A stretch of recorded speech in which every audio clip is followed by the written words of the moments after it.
खबर वाराणसी से। प्रधानमंत्री नरेंद्र मोदी के संसदीय क्षेत्र वाराणसी में महिला उत्पीड़न का एक सनसनीखेज मामला सामने आया, जिसमें वाराणसी जिले के डिप्टी जेलर मीना कन्नौजिया ने जिला जेल के सुपरिटेंडेंट उमेश सिंह पर उत्पीड़न का गंभीर आरोप लगाते हुए मुख्यमंत्री योगी आदित्यनाथ को एक पत्र लिखकर उनसे न्याय की गुहार लगाई है।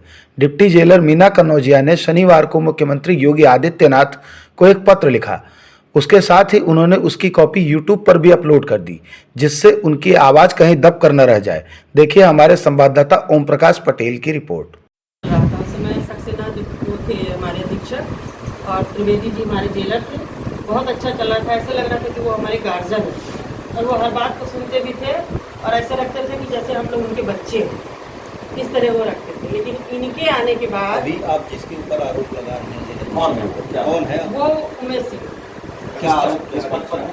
ये अधीक्षक के पद पर, जेल अधीक्षक। जेल अधीक्षक के पद। क्या क्या कुछ आरोप उमेश सिंह को लेकर के? उनके पर आरोप हमारा ये है कि इन्होंने हमको घर पे बुलाया, हमको बुलाया और एक विमलेश है, उनसे मैंने ये बात भी बताई, लेकिन उन्होंने इनके पक्ष में बयान दिया, लेकिन उन्होंने इस बात को बिल्कुल नकारात्मक कर दिया।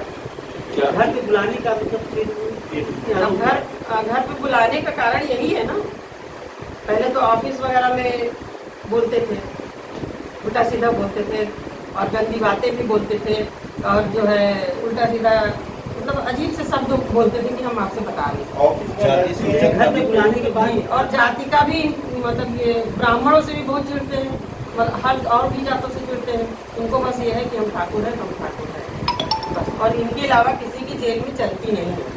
वो लेकिन घर पे बुलाया तो घर पे गई या नहीं गए, हमने मना कर दिया। घर पे बुलाने के पीछे इन्होंने क्या मकसद था, क्या कुछ वजह उससे बहुत खुल के बताइए जो भी देखिए समस्या है। वजह जो भी रही हो, लेकिन हमारी समझ से वजह गलत है, इसलिए हम घर पे नहीं गए। इनका सर हम घर पे नहीं गए। उसी दिन से इनका दिमाग ब्लंट हो गया और ये हर तरह की प्रताड़ना करते। किस तरह की प्रताड़ना? जैसे कि टाउंटिंग कसना, हमारे पहनने ओढ़ने को लेके कसना, जैसे कि हम ऊपर से सदरी पहन लेते हैं क्योंकि हमें रिहाई करनी पड़ती है, तो दुपट्टा हम नहीं डालते हैं क्योंकि रिहाई जब करते हैं तो कोई बंदी रहते हैं, वो भाई भी है, बाप भी है, जो भी है, तो हम सदरी पहन लेते हैं तो हमारे यहाँ तक बटन बंद रहता है। तो इनका हमेशा ये टांटिंग था कि तुमको इलेक्शन लड़ना है, तुम भी औरों से भी कहते थे कि तुम भी सदरी सिलवा लो। ये सदरी पहनने को देखिए ये वाली कि कोई 500 रुपए की सदरी है, लेकिन ये पहन लेते हैं तो उनको इतनी घृणा होती है, कितना उनको कष्ट होता है, ये सदरी को लेके हमेशा बोलते हैं। एक तरफ से उन्होंने आपको घर पे बुलाया, इसके साथ साथ ऐसे और भी कुछ इनके रहे जिनको घर पे बुलाया, इसको नहीं टॉर्चर करने की कोशिश किया कि नहीं, इन्होंने हमसे कहा तो हमको मालूम है। अब बाद में जो रतन प्रिया का हुआ उनसे क्या कहा इसके बारे में हमें नहीं मालूम। एक और जो वो क्या है डिप्टी जेलर है, वो हम लोग के साथ ही थी, रतन प्रिया मैडम। उनका भी मामला यही अश्लील हरकतों का मामला था। उन्होंने शायद एप्लीकेशन दिए, उन्होंने पूरा ब्यौरा उसमें लिखा हुआ है, हमने भी लिख के मुख्यालय में भी दिया है कि इनकी हरकतें ऐसी हैं, फिर भी अभी वहाँ शिकायतों का कोई कार्रवाई नहीं हुई। तो ये उमेश सिंह क्या वाकई बहुत ताकतवर आदमी लगता है? हम जहाँ तक जानते हैं सर, तो उमेश सिंह कोई बंदा ऐसा नहीं है जो उनके सामने बोल सके। कोई भी अधिकारी हो आके वो भी जैसे लगता है वो भी इनसे डरता है, उच्च अधिकारी भी इनसे डरता है। जो आपने बताया कि योगी जी के करीबी हुए, हाँ, इन्होंने कहा कि मेरा कोई कुछ नहीं बिगाड़ सकता, वो चाहे मुख्यालय हो, चाहे शासन हो, चाहे प्रशासन हो, क्योंकि मैं इलेक्शन लड़ूंगा और योगी जी मेरे बहुत करीबी मेरे भाई हैं। जेल मंत्री भी बनना चाह रहा है और मैं जेल मंत्री बनूंगा और जो मेरे साथ जो जैसा करेगा मैं उसके साथ वैसा ही बाद में जब मंत्री बनूंगा तो मैं उसका खून पी जाऊंगा। इसके साथ साथ यहाँ और कितनी महिला बस हमारे साथ एक महिला है, वो इनके पक्ष में, वो कुछ आपसे नहीं बताएंगे। पूर्व में भी रतन प्रिया ने जो आरोप लगाया था उनके विरोध में आप लोगों ने गवाही दी थी। जी, उनके विरोध में मैंने गवाही दी थी, इनके दबाव में। आपके अलावा बाकी लोगों ने भी गवाही दी थी? बाकी लोगों ने भी गवाही दी थी, वो भी दबाव में। किस तरह का दबाव था? दबाव यही था कि दबंगई था कि मैं पावरफुल में कुछ भी कर सकता हूँ, चाहे बच्चे पढ़ रहे हैं, जिसके बाहर पढ़ रहे हैं, अंदर पढ़ रहे हैं, जहाँ भी। मतलब ये जो गवाही आप लोगों ने दी तो उमेश सिंह के कहने पे, मतलब उनके दबाव में कहने पे ही गवाही दी गई। मैडम प्रिया ने आपको जो रिटर्न लिखित आरोप लगाया था तो क्या आरोप क्या था? किसने? रतन प्रिया रतन प्रिया ने जो आरोप लगाया था वो यही अश्लील हरकतों का आरोप लगाया था कि इनकी मंशा क्या है, उनसे इनकी मंशा क्या है, और हमसे भी इनकी मंशा यही थी, लेकिन इनकी ताल गली नहीं।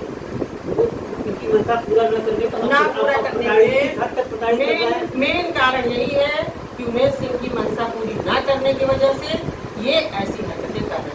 सुनने में आया है कर रहे हैं, क्या कुछ कर रहे हैं? जेल में कुछ भी होता है मीना कनौजिया ने करवाया है। मुकुल वाला मैटर था, मुकुल मरा, उसमें कह दिया बंदियों ने खाना नहीं लिया, तो उसमें कह दिया ये मीना ने दंगा करवाया है, मीना लीडर है, मीना ने दंगा करवाया है।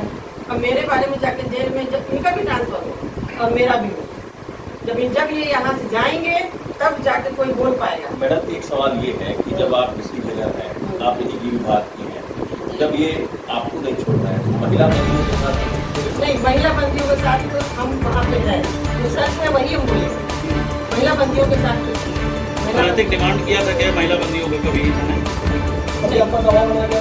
नहीं, इस मामले में हमारे पर कोई दबाव नहीं बनाया गया। हाँ, लेकिन ये जरूर कहा गया कि जो महिला सिपाही हैं उनको आप हवालात में लगा दीजिए। तो हमने उनसे कहा, हमने कहा सर महिला अभी नई नई लड़कियां हैं, उनको हम हवालात में लगाएंगे, वहाँ पे उनकी बंदी रहती है, तो महिलाओं का लगाना वहाँ पे सर ठीक नहीं है।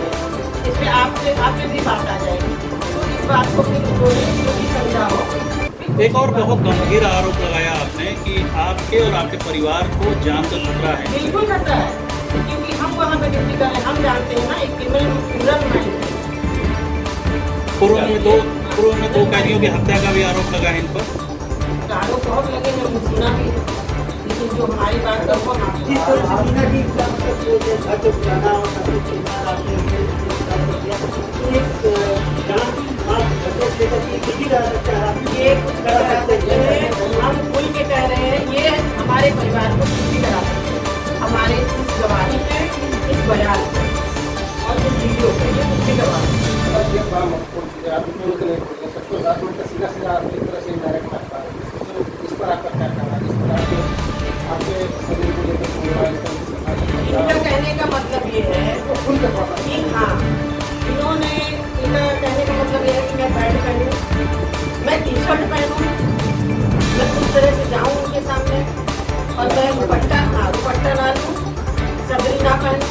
सदरी के बारे में तो उन्होंने ये सोचा है, तो सारे लिखी जेलों के सामने का कोई आपसे नहीं करेगा, सब नौकरी से करते हैं, अपने परिवार को लेकर करते हैं कि मैं नौकरी करती हूँ। अब आपकी मांग क्या है? हम उनसे मिलना चाहते हैं, हम अपने दिल की बात कहना चाहते हैं, क्योंकि हमारी बात उन तक नहीं पहुंच रही है। मैंने मुख्यालय में भी कहा, मुख्यालय वाले भी अभी तक मेरी बात वहाँ तक पहुँचाए, अगर पहुँचाए होते तो ऐसा नहीं है कि बाबा जी सुनते नहीं, सबकी सुनते मेरी नहीं सुनते, तो महिलाओं की जरूरत होती है।